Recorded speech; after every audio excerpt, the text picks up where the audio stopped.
Kardeşler hayırlardasınız. Mene oldu. Oldu. Şu işlerimiz hayırlı bulsaydı yarabbim.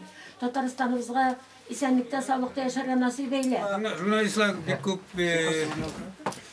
bir koçak olgan idi, lakin bir köp kilmedi cemaat. Cemaat bilesiz indi 8 dekabrda Ravil Kashapov қолға алынды. Bu vakıya boyunca көрнекті кісілер Софиуллин Фандас Шакирович, академик Cevdet Süleymanov, onun için şanışlı bulak әзірлер. Şunday xat жіберілді, şu көрнекті kişilerden. Ama lakin bu xat indi жіберілeceğimiz yılsında, bugüne kadar onun 3 günden cevap bulagat iş, ama lakin bugüne kadar resmi cevap alı bizge kilmegen cemaat. Bulara Софиуллинға қосылдылар. Асқар Шакиров, Татарстанның һәм Россияның халық артисты, Митхат Фарухшин, Татарстан академиясының член-корреспонденті.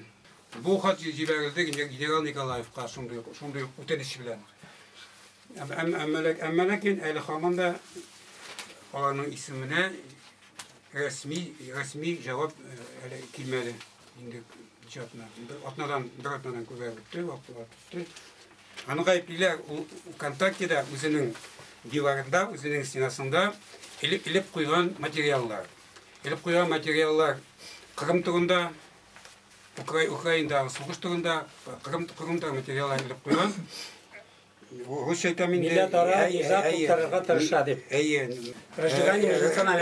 Разместил на использованные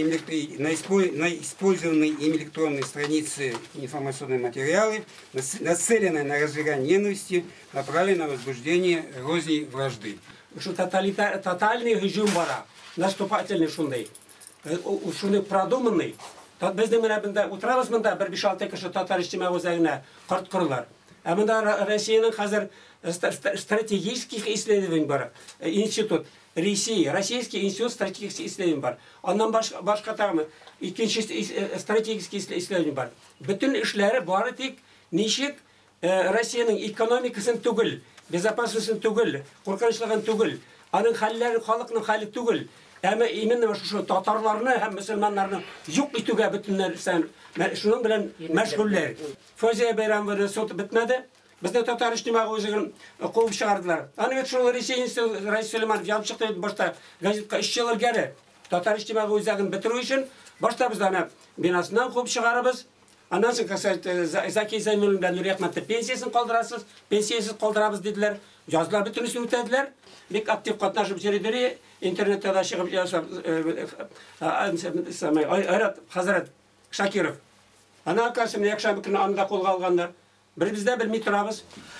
Предоставили также в том числе заключение специалистов, это не экспертное заключение, а исследования специалистов, которые проводились в Казанском Поволжском центре экспертиз при Казанском федеральном университете.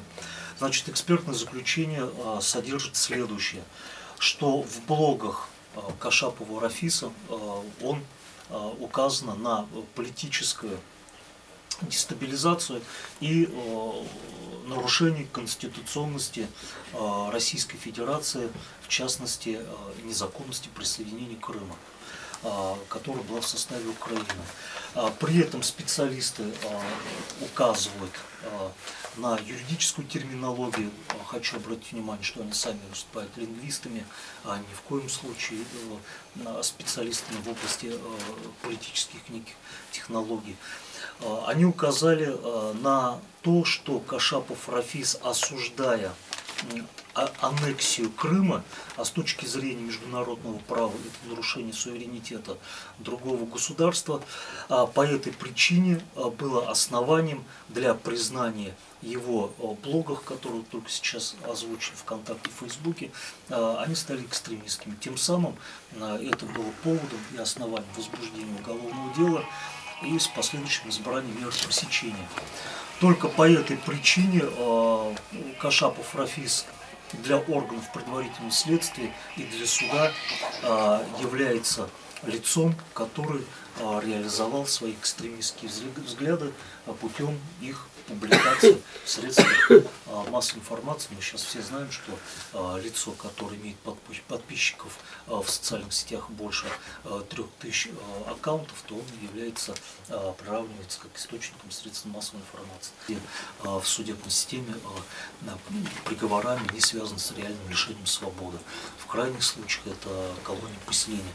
В этом же случае мы имеем уголовное дело, которое, может быть, я считаю, что органы судебной власти, предварительное следствие неадекватно, необъективно и необоснованно привлекают человека, который имеет свои иные взгляды на политику официальных властей и средств массовой информации.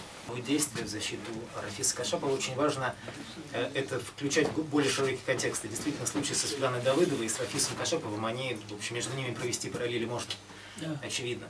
Кроме того, совершенно бросается в глаза то, что использование СИЗО, да, становится общей тенденцией, даже в тех случаях, когда, в принципе, в этом смысла нет. Вот, даже в случаях уголовных дел средней тяжести. Я посмотрел сегодня статистику, за последний год численность СИЗО в России возросла более чем на 3000 человек. То есть эта мера используется все шире и шире.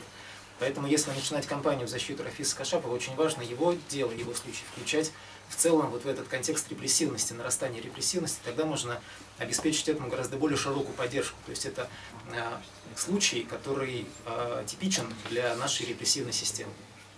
Вот. И мне кажется, вот эти аргументы необходимо использовать.